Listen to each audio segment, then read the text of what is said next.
நாளைக்கு எத்தனை காஃபி தான் குடிப்பீங்க நீங்க? ஒரு நாளைக்கு 10-20 காஃபி கூட குடிப்பேன். காஃபி குடிச்சாதான் எனக்கு உயிர் வாழ முடியும். உங்களுக்கு காஃபி போட்டு கொடுத்தே என் வாழ்க்கை போயிடும் போல. ChatGPT சொல்லுங்க. இப்போ என் ஃப்ரெண்ட்ஸ் கூட நான் சம்டைம் கிரிக்கெட் விளையாட போனேன்னா உடனே அவுட் ஆயிடுறேன். அவுட் ஆகாம விளையாடுறது எப்படின்னு ஏதாவது சொல்ல முடியுமா? யாருகிட்ட பேசிட்டு இருக்க? நானா? அது ChatGPT கிட்ட பேசிட்டு இருக்கேன். எப்படி அவுட் ஆகாம விளையாடுறது அப்படின்ட்டு. ChatGPTயா? தமிழ்லயா பேசுது? ஆமா, தமிழ்ல தான் பேசுது. அது எப்படிடா தமிழ்ல பேசும்? ஆமா, டெக்னாலஜி எங்க போயிட்டு இருக்கு, நீங்க என்ன பேசிட்டு இருக்கீங்க? அது எப்படிடா நம்ம பேசுற மாதிரியே தமிழ்ல பேசும்? ChatGPT சொல்லுங்க. இப்ப இருக்கிற ஜென்சி பசங்க எல்லாம் பேசுற ஸ்லாங்க எங்க மாமாக்கு தெரியவே தெரியாது. எப்படி பேசுறாங்க கொஞ்சம் சொல்லி காட்டேன்.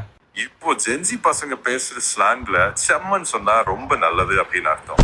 ஏதாவது கொஞ்சம் சங்கடமா கிரிஞ்சா இருக்குன்னா கிரிஞ்சுன்னு சொல்லுவாங்க.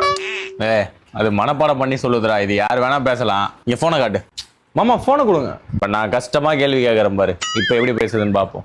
ChatGPT சொல்லுங்க. என் பொண்டாட்டி சம்டைம்ஸ் கோவம் இல்ல அப்படின்னு சொல்றா. இப்ப அது என்னன்னு புரிஞ்சுக்கிறது நான் அர்த்தம். கோவம் இல்லைன்னு சொல்றது ஒரே ஒரு அர்த்தத்துல கட்டி போட முடியாது. அவங்க டோன், முகப்பாவனை, அதனுடன் நடக்கிற முறை எல்லாத்தையும் சேர்த்து பார்த்தாதான் உண்மையான அர்த்தம் தெரியும்.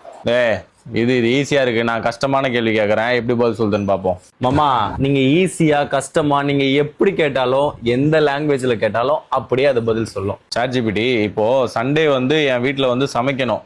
ஆனா அதுல உருளைக்கிழங்கு இருக்கக்கூடாது. என் பொண்டாட்டிக்கு உருளைக்கிழங்கு பிடிக்காது. பசங்களுக்கும் பிடிக்கணும். எல்லாம் ஒரு 500 ரூபாய்க்குள்ள முடியணும். அது ஏதாவது ஒரு நல்ல மீல் இருந்தா சொல்லு. 500 ரூபாய்க்குள்ள உருளைக்கிழங்கு எல்லாமே சிக்கன் கிரேவி, 1/2 கிலோ சிக்கன், வெள்ளை சாதம், 4 முட்டை ஓம்லெட். எனக்கு இன்னொரு கேள்வி ஒண்ணு இருக்கு. அம்மா, எங்க எடுத்துட்டு போறீங்க போனை? டிஸ்டர்ப் பண்ணாத இருடா. நான் எலக்ட்ரீஷியன் கிட்ட எப்படி பேரம் பேசுறதுன்னு இதுகிட்ட கேட்டுக்கிட்டு இருக்கேன்.